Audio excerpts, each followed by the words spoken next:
네, 부자들은 경제신문을 읽는다. 펠리즈 투자앤 리서치 김민수 대표와 함께 읽어보도록 하겠습니다. 대표님 안녕하세요. 네, 안녕하십니까. 네, 첫 번째 기사 읽어보도록 하겠습니다. 경영난으로 허덕이던 두산그룹주 이야기 한번 해볼 텐데요. 3조 자구안의 마지막 퍼즐을 끼우고 있습니다. 현대중공업그룹이 두산인프라코어 인수전에 뛰어들게 된 건데요. 현대건설기계를 계열사로 거느린 이제 현대중공업그룹이 인수에 성공을 하게 된다면 이제 글로벌 건설기계에서 빅5로 도약을 한다고 합니다. 네. 이 이슈 보고 나서 어떤 종목을 담아가야 될까 궁금한데 현대 건설기계를 담아야 될지 인프라코어 아니면 중공업 어떤 종목이 좀 매력이 있을까요? 다 사시죠, 뭐. 다 사도 될까요? 네. 네. 여기서 현대중공업이 왜 두산인프라코어를 인수를 할까요? 왜 인수하냐고요? 예, 네. 건설기계에서 점유율을 확장시키기 위해서요? 네, 잘 아시네요. 네. 네, 그럼 사셔야죠. 네. 살까요? 네, 지금 기조로 보게 되면 일단 과거보다 두산인프라코어가 매력적으로 다가왔죠. 왜냐면 두산인프라코어가 갖고 있던 이제 채무 부담 관련된 우발 채무 관련된 쪽을 일단 두산그룹이 책임지겠다. 그러다 네. 보니까 그러면 이제 계산기를 두들겨 보다 보니까 좀 싸졌죠. 어떤 들어갈 수 있는 비용들이 생각보다 많이 싸졌다. 그러면은 이젠 사도 되겠다. 라는 관점 쪽에서 입찰이 들어온다고 봐야 될 것 같고요.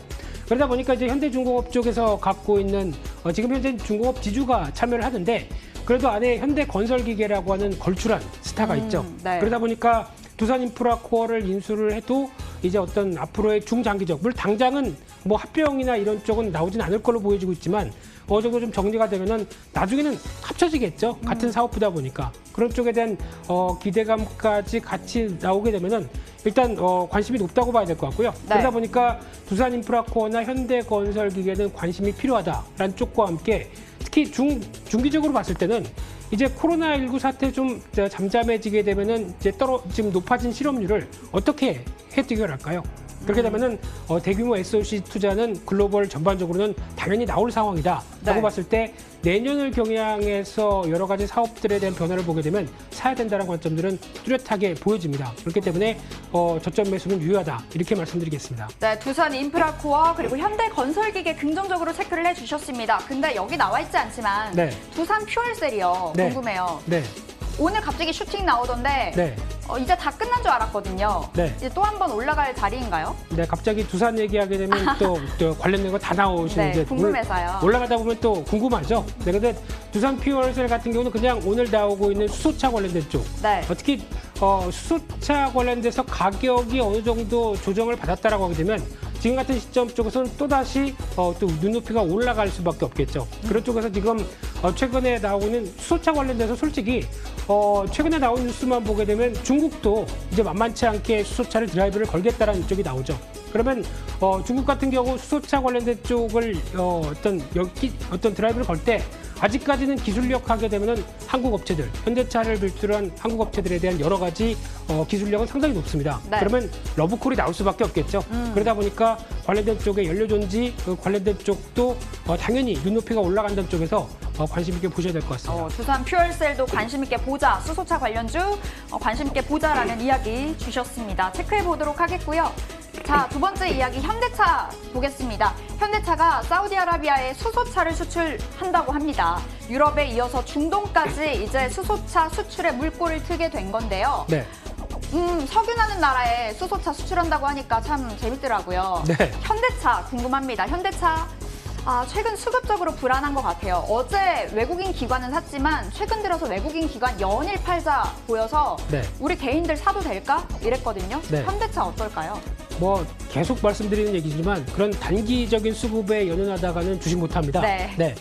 당연히 조정 나올 때는 외국인 기관 팔겠죠. 근데 다시 돌아갈 때 보면은 오히려 세집니다. 그게 주도주의 특징이라고 봐야 될 것 같고요. 여기서 이제 중요한 게 앞서 두산 퓨얼셀을 이 얘기하시려고 네, 빌드업 했습니다. 네, 예. 그래서 이게 쭉 연결시켜가는 유능한 앵커님이십니다. 근데 여기서 이제 바라봐야 될 상황들이 사우디도 마찬가지고 최근에 유럽의 대표적인 정유사 같은 경우도 보게 되면 일단 우리도 수소 쪽으로 가겠다, 친환경으로 가겠다라고 하는 의도가 상당히 높아집니다.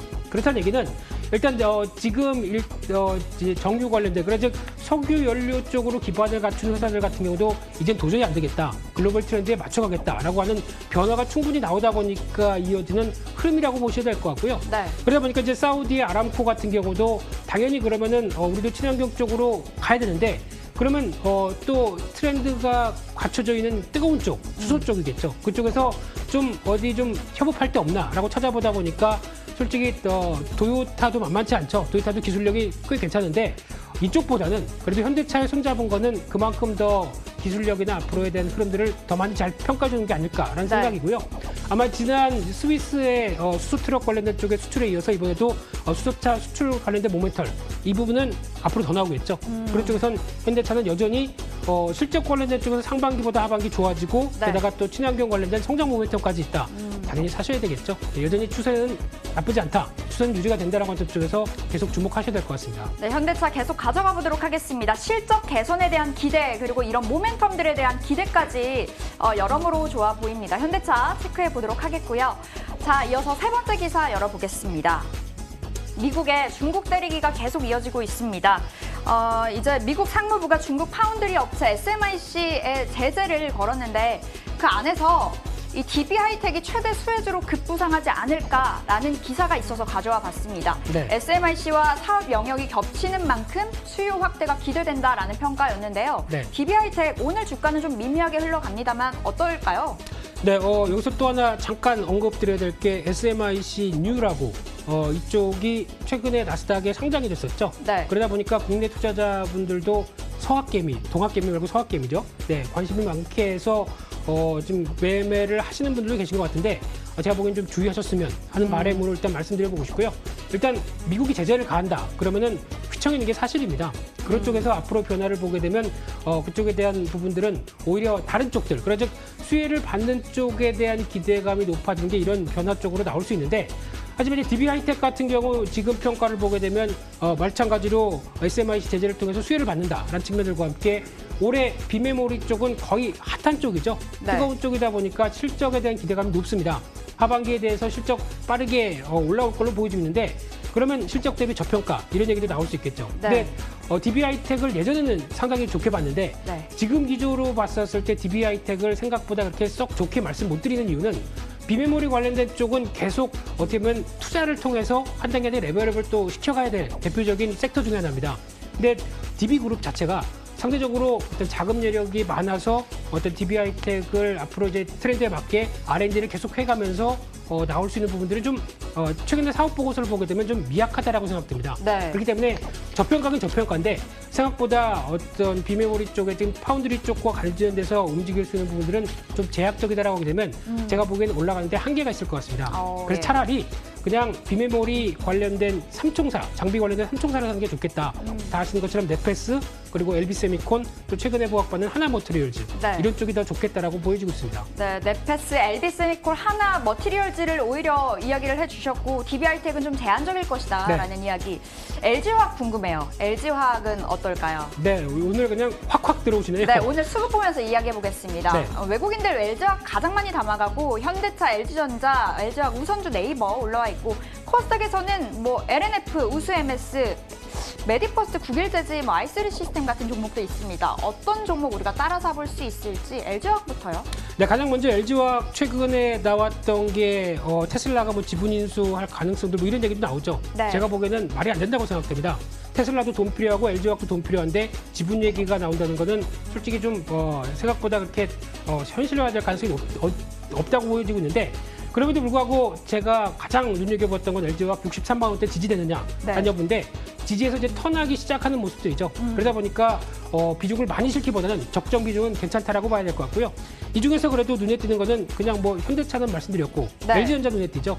이번에 실적 관련된 쪽과 함께 태양광 쪽에서도 한화솔루션 외에도 LG전자도 지금 미국 시장에서 선전하고 있습니다. 네. 태양광의 LG전자 의아하시죠? 그래도 선전하고 있다는 쪽에서 무게를 둬야 될 것 같고요.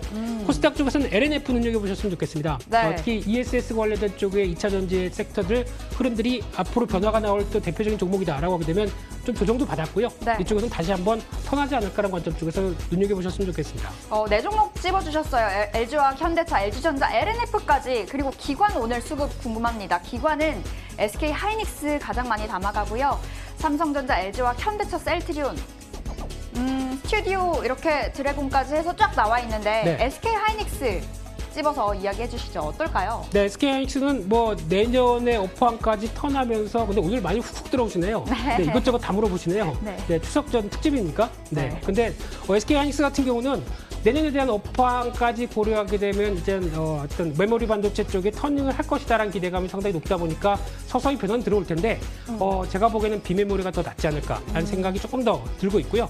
특히 LNF는 지금 보니까 기관 외국인 둘 다 순매수네요. 관심 있게 보셨으면 좋겠고요. 또 PSK 같은 경우는 최근 들어서 기관에서 요즘에 이번에 조정권에서 가장 많이 담은 섹터 중에 하나가 이런 반도체 장비 어떤 소재 관련된 쪽의 종목들을 많이 담았습니다. 네. 이번에 보게 되면 PSK, 테스 이런 종목들이 눈에 들어오죠. 그런 쪽이다 보니까 지금 그 기관이 앞으로 성장할 수 있는 섹터 쪽에 하나는 반도체 쪽에 관심이 많다는 쪽에서 네. 수급 관련된 동향들 체크하시면 아마 반도체 종목들 들어올 겁니다. 관심 있게 보셨으면 좋겠습니다. 네, 아무래도 소부장주들을 빼놓고 이야기할 수는 없을 것 같습니다. 계속해서 체크해 보도록 하겠습니다. 자, 부자들은 경제신문을 읽는다. 오늘 펠리즈 투자앤리서치 김민수 대표와 함께 해봤습니다. 오늘 말씀 고맙습니다. 네, 감사합니다.